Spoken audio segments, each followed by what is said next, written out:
America's newfound prosperity is undeniable, unprecedented, and unmatched anywhere in the world.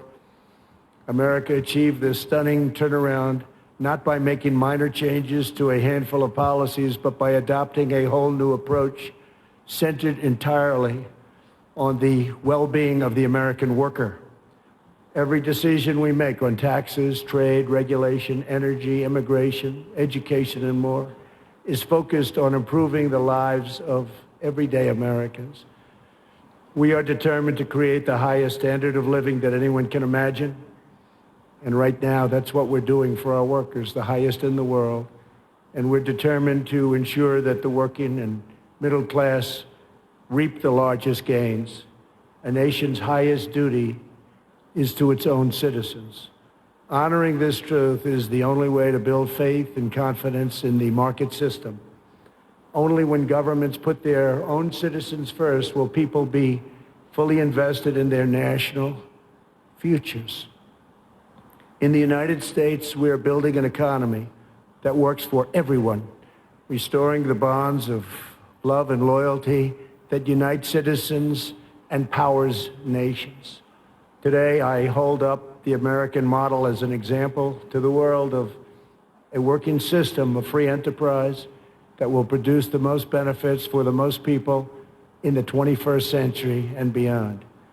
A pro-worker, pro-citizen, pro-family agenda demonstrates how a nation can thrive when its communities, its companies, its government, and its people work together for the good of the whole nation. As part of this new vision, we passed the largest package of tax cuts and reforms in American history. We doubled the child tax credit, benefiting 40 million American families, and lifting 650,000 single mothers and their 1 million children out of poverty, and out of poverty quickly. We passed the first ever tax credit for employers who provide paid paternal leave for employees earning $72,000 or less annually, and passed paid family leave for government employees as a model for the country. We made child care much more affordable and reduced or eliminated child care wait lists all across the nation. Our child care reforms are supporting working parents and ensuring their children have access to high-quality care and education, all of which they very much deserve. We lowered our business tax from the highest in the developed world down to one that's not only competitive, but one of the lower taxes. We created nearly 9,000 opportunity zones in distressed communities where capital gains on long-term investments are now taxed at zero, and tremendous wealth is pouring into areas that for 100 years saw nothing. The 35 million Americans who live in these areas have already seen their home values rise by more than $22 billion. My administration has also made historic investments in historically black colleges and universities.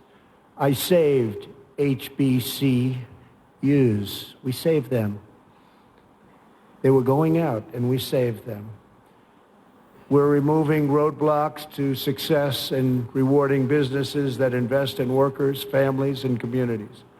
We've also launched the most ambitious campaign in history to reduce job-killing regulations. For every new regulation adopted, we are removing 8 old regulations, which will save an average of American households about $3,100 per year. It was going to be for every one, we do 2, but we were able to lift that to 8, and we think that's going to go quite a bit higher. We still have a way to go. Today, I urge other nations to follow our example and liberate your citizens from the crushing weight of bureaucracy. With that, you have to run your own countries the way you want.